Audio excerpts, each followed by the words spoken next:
ಮೂಡಾದಲ್ಲಿ CM Siddaramaiah ಪತ್ನಿ site ಪಡೆದ ವಿಚಾರ ಸಿಎಂ ಸಿದ್ದರಾಮಯ್ಯನವರ ವಿರುದ್ಧ ಜೆಡಿಎಸ್ ಘಟಕದ ಆಕ್ರೋಶ ಮುಂದುವರೆದಿದೆ. ಮೂಡಾದಲ್ಲಿ ಸಿಎಂ ಸಿದ್ದರಾಮಯ್ಯನವರ ಪತ್ನಿ ಸೈಟ್ ಪಡೆದುಕೊಂಡಂತಹ ವಿಚಾರಕ್ಕೆ ಸಂಬಂಧಪಟ್ಟಂತೆ ಸಿಎಂ ವಿರುದ್ಧ ಜೆಡಿಎಸ್ ಘಟಕದ ಆಕ್ರೋಶ. ಮೂಡಾಗೆ ಬರೆದಿದ್ದ ಪತ್ರವನ್ನ ಜೆಡಿಎಸ್ ಟ್ವೀಟ್ ಮಾಡಿದೆ. 1984ರಲ್ಲಿ ಸಿದ್ದರಾಮಯ್ಯನವರು ಶಾಸಕರಾಗಿದ್ದ ವೇಳೆ ಬರೆದಿದ್ದಂತಹ ಪತ್ರ ಗುಳಿಗೆ ಸಿದ್ದ ಒಳಗೆ ಮೇಯ್ದ ಎಂಬ ತಲೆಬರಹದ ಅಡಿಯಲ್ಲಿ ಈ ಟ್ವೀಟ್ ಅನ್ನ ಜೆಡಿಎಸ್ ಮಾಡಿದೆ.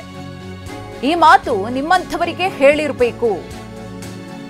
ಯಾವುದೇ ಲೆಟರ್ ಬರ್ದಿಲ್ಲ ಎನ್ನುವ ಸಿದ್ದರಾಮಯ್ಯನವರೇ ಇದಕ್ಕೆ ಏನ್ ಹೇಳ್ತೀರಿ ಅಂತ ಲೆಟರ್ ಅನ್ನ ಪೋಸ್ಟ್ ಮಾಡಿದ್ದಾರೆ. ನೀವು ಮಾಡಿರುವ ಅಕ್ರಮಗಳಿಗೆ ಈ ಲೆಟರ್ ಸಾಕ್ಷಿ. ಬದಲಿ ನಿವೇಶನ ಕೋರಿ ನೀವೇ ಬರೆದಿರುವಂತಹ ಪತ್ರ, ಅದರಲ್ಲಿ ನಿಮ್ಮದೇ ಸೈನ್ ಕೂಡ ಇದೆ. ಇಷ್ಟು ಸಾಕಾಗೋದಿಲ್ವೇ? ಇದು ನಿಮಗೆ ಕಪ್ಪು ಚುಕ್ಕೆ ಅಲ್ವೇ? ಇದು ಜೆಡಿಎಸ್ನ ಟ್ವೀಟ್ ಮೂಲಕ ಸಿದ್ದರಾಮಯ್ಯನವರಿಗೆ ಜೆಡಿಎಸ್ ಘಟಕ ಪ್ರಶ್ನೆಯನ್ನ ಹಾಕಿದೆ. ಗಮನಿಸ್ತಾ ಇದ್ದೀರಿ, ಒಂದು ಕಡೆ ಸಿದ್ದರಾಮಯ್ಯನವರ ಸೈನ್ ಇರುವಂತಹ ಲೆಟರ್ 1984ರಲ್ಲಿ ಸಿದ್ದರಾಮಯ್ಯನವರು ಬರೆದಂತಹ ಪತ್ರ ಇದು. ಆ ಪತ್ರದಲ್ಲಿ ಸಿದ್ದರಾಮಯ್ಯನವರ ಸೈನ್ ಇದೆ. ಶಾಸಕರು 84ರಲ್ಲಿ ಶಾಸಕರಾಗಿದ್ದಂತಹ ಸಂದರ್ಭದಲ್ಲಿ ಬರೆದಂತಹ ಪತ್ರವನ್ನ ಈಗ ಜೆಡಿಎಸ್ ಪ್ರಮುಖ ಸಾಕ್ಷ್ಯವನ್ನಾಗಿ ಪರಿಗಣಿಸಿ ಸಿದ್ದರಾಮಯ್ಯನವರಿಗೆ ಪ್ರಶ್ನೆಗಳನ್ನ ಹಾಕಿದೆ. ಯಾವುದೇ ಲೆಟರ್ ಬರ್ದಿಲ್ಲ ಅಂತ ಸಿದ್ದರಾಮಯ್ಯನವರು ಹೇಳ್ತಾ ಇದ್ರು. ಇದು ನೀವೇ ಬರೆದಿರುವಂತಹ ಲೆಟರ್, ನಿಮ್ಮದೇ ಸೈನ್ ಇದೆ. ಇದಕ್ಕಿಂತ ದೊಡ್ಡ ಸಾಕ್ಷಿ ಏನಾದರೂ ಬೇಕಾ ಸಿದ್ದರಾಮಯ್ಯನವರೇ? ಇದು ಜೆಡಿಎಸ್ ನಾಯಕರ ಪ್ರಶ್ನೆ. ನೀವೇನು ಅಕ್ರಮಗಳನ್ನು ಎಸಗಿದ್ದೀರೋ ಆ ಅಕ್ರಮಕ್ಕೆ ಈ ಲೆಟರ್ ಸಾಕ್ಷಿಯಾಗಿ ನಿಲ್ಲುತ್ತೆ.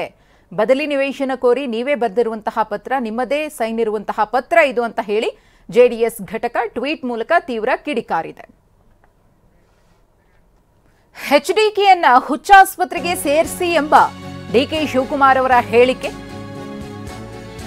ಡಿಸಿಎಂ ಡಿಕೆ ಅವರ ಹೇಳಿಕೆಗೆ ಎಚ್ಡಿ ಕುಮಾರಸ್ವಾಮಿ ಅವರು ತಿರುಗೇಟನ್ನ ಕೊಟ್ಟಿದ್ದಾರೆ.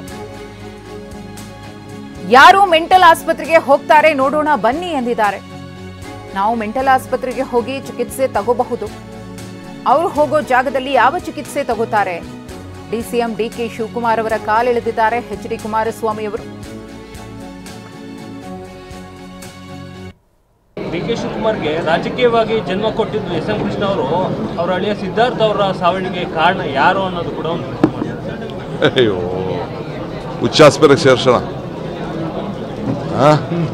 ಹುಚ್ಚಾಸ್ಪತ್ರೆಗೆ ಕುಮಾರಸ್ವಾಮಿಗೆ ಮೆಂಟಲ್ ಹಾಸ್ಪಿಟ್ಲಿಗೆ ಸೇರ್ಸೋಣ. ನಂದು ಎಸ್ ಎಂ ಕೃಷ್ಣನ ಸಂಬಂಧ ಏನು ಅಂತ ಅವ್ನಿಗೇನು ಗೊತ್ತಿದೆ? ಪಾಪ ಏನೋ ಮೆಂಟಲ್ ಆಗಿದ್ದಾನೆ.